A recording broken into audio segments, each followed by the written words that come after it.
maanta haddii hooyada ay kuu duceyso aad baari u noqoto waxay rabto aad u samayso ay ku faraxdo ayna kuu duceyso janno sidaasaa ku haysataa jannadu waxay taalaa hooyooyinka lugahooda hoostooda soo dhawaada saaxiibada qiimaha badan ee ku xiran beejka ibnu abubakar oo walaalkiina ibnu abubakar maalin kale iyo muuqaal kale muuqaalkan maanta waxaan uga hadli doonaa birul waalidayn yacni birul waalidayn ayaa muuqaalkan ku faahfaahin doonaa insha allah hadduu ilaahay raali ka noqdo maxay tahay birul waalidayn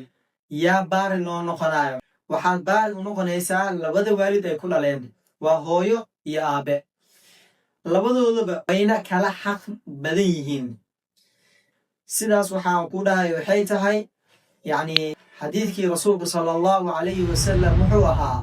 man axaqu nnaasi bixusni saxaabatii qaala ummuk qaala thumma man qaala ummuk qaala thumma man qaala ummuk qaala thumma man qaala abuuk rasuul allow yaa igu xaqnimo badan nabiga wuxuu yidhi sal allahu alayhi wasalam kow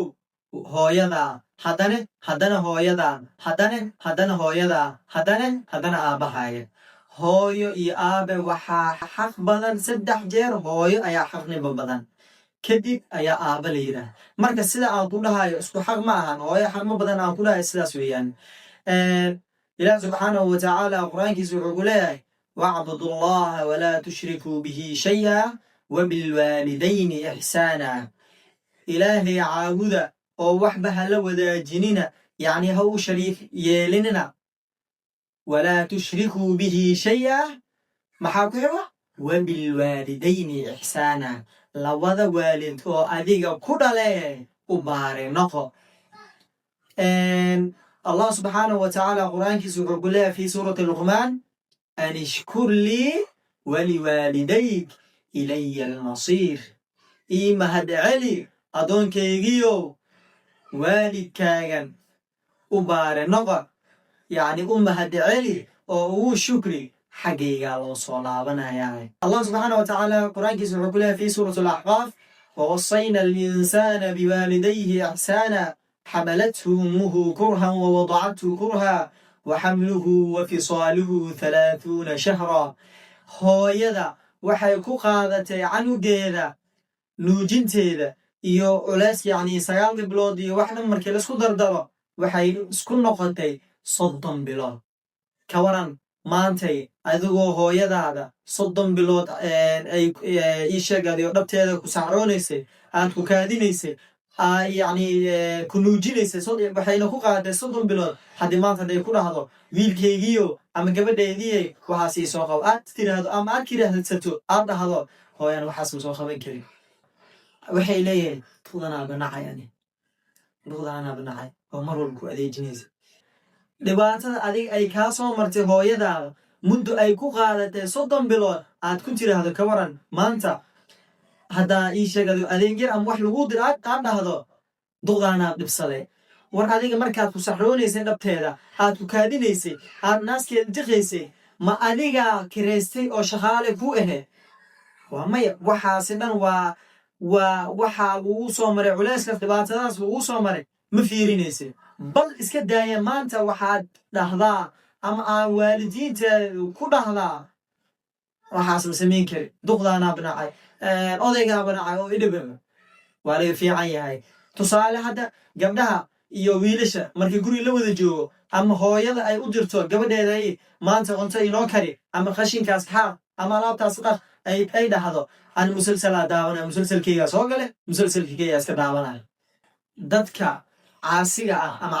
caasi waalideynka ama cuquuqul waalideynta ah waxaan dhihi lahaa waalidkaaga u baari noqo waalidkaaga ixtiraam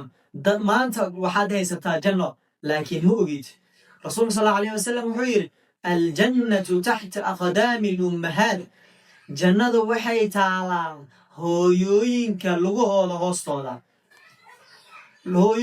lugahooda hoostooda jannada taalaa maxaa laga wadaa maanta haddii hooyada ay kuu duceyso aad baari u noqoto waxay rabto aad u samayso ay ku faraxdo ayna kuu duceyso janno sidaasaa ku haysataa aada gudato waajibaadkii oo ilaahay kugu lahaa kadibna waalidkaa ugu baari noqotid jannadaada sidaas ayaad ku haysataa. Marka gabdhaha iyo wiilasha waxaan dhihi lahaa oo hooyooyinkooda ku caasiyey ama waalidiintooda ku caasiyey arrintan ka digtoonaada oo iska daaya. waxaa iska daaye waxayna ka mid yihiin hooyada inaad ku caasiso dembiyada ugu waaweyn. rasuulka sal alayhi wasalam wuxuu yidhi min akbari ilkabaa'ir, dembiyada waaweyn waxaa ka mid ah xuquuqul waalidayn, inaad labadaada waalid aad ku caasiso waxayna la mid yihiin dembiyada waaweyn marka laga soo tago shirkul akbar oo inuu ilaahay waxaad la wadaajiso. muuqaalkaynaa kusii dheeraada marabi waxaan ugu digayaa dadka oo ii sheegay oo xuquuqul waalidaynta oo waalidiintooda ku caasiyey arrintaas iska daaya oo waalidkaa ka ducayso. maanta nicmaa haysataa, jannaa haysataa, jannadaad ka faa'iidayso. nicmada maanta aad ku jirto cid ayaan haysanin, dadaa maanta hooyo la-aana, aaba la-aana. marka adiga waxaan ku dhihi lahaa walaashaydiiye ama walaalkaygiiyow, arrinta aad wado oo aad waalidiintaada ku caasinayso iska daa. aad iyo aad ayaad u mahadsantihiin sida quruxda badan aad ii daawateen. muuqaalkiisa xiga inta aan ku kulmi doono sidaas iyo nabadgelyo. wassalaamu calaykum waraxmatullaahi wabarakaatuh.